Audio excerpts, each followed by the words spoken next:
চারুকে ঘাড় ধাক্কা দিয়ে বাড়ি থেকে তাড়িয়ে দীপাকে ফিরিয়ে আনলো সূর্য। হ্যাঁ বন্ধুরা, আমরা এমনটাই দেখতে পাবো অনুরাগের ছোঁয়া ধারাবাহিকের আগামী পর্বগুলোতে। রাকেশের কাছ থেকে দীপা জানতে পারে চারুই খাবারে আরসলামের সাথে বলেছিল। এ কথা শুনে সবাই অবাক হয়ে যায়, আর সাক্ষ্যদীপ তো প্রচণ্ড খেপে যায়। দীপা বলে, চারু এটা করেছে, আমি তো এটা ভাবতেও পারছি না। এমনকি তবলাও সবটা জানতে পারে। তবলা সূর্যকে গিয়ে সবটা জানিয়ে দেয় চারুর কুকীর্তির কথা। তবলা বলে যে, ডাক্তারবাবু, যে দীপার এত বড় ক্ষতি করেছে, আপনি কি না তাকে বিয়ে করবেন?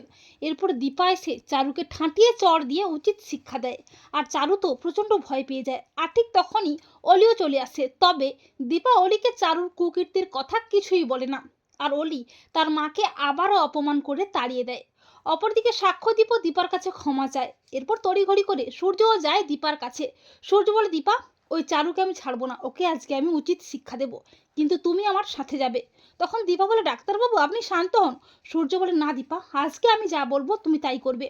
এই বলে সূর্য দীপাকে নিয়ে তার বাড়িতে যায়। দীপাকে দেখে অলি আবারও অপমান করতে গেলে সূর্য অলিকে আচ্ছা করে চড় কষিয়ে উচিত শিক্ষা দেয়। আর বলে, অলি, যাকে তুমি মায়ের জায়গায় বসাতে চাইছো না, তার কুকীর্তিটা এবার তুমি শোনো। সে কি করেছে তোমার মায়ের সাথে? সে তোমার মায়ের রান্না করা খাবারে আরশোলা মিশিয়ে তোমার মায়ের বদনাম করেছে। তা শুনে চমকে যায় অলি। অলি বলে, চারু, এসব বাবা কি বলছে? তুমি মাকে ফাঁসিয়েছো? কেন চারু, কেন? চারু সূর্যকে বলে, এসেস, তুমি আমাকে ক্ষমা করে দাও। তখন সূর্য প্রচণ্ড খেপে গিয়ে চারুকে আচ্ছা করে চড় কষিয়ে বলে, তোমার লজ্জা করে না চারু? তোমাকে আমি পুলিশে দেবো। সোনা বলে, চারু, তুমি ওই পিসকার সাথে হাত মিলিয়ে এসব করছো না, তোমাকে আমি কোনোদিনও ক্ষমা করবো না। এরপর সূর্য চারুকে ঘাড় ধাক্কা দিয়ে বলে, তোমার মুখও আমি কোনোদিন দেখতে চাই না, তুমি আমার চোখের সামনে থেকে এক্ষুনি চলে যাও। সূর্য দীপাকে বলে, দীপা, তুমি কোথাও যেও না আমাকে ছেড়ে, তুমি আমাদের সাথেই থাকবে।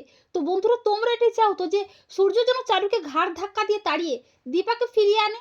কমেন্ট করে এক্ষুনি জানিয়ে দাও তোমাদের মতামতটি।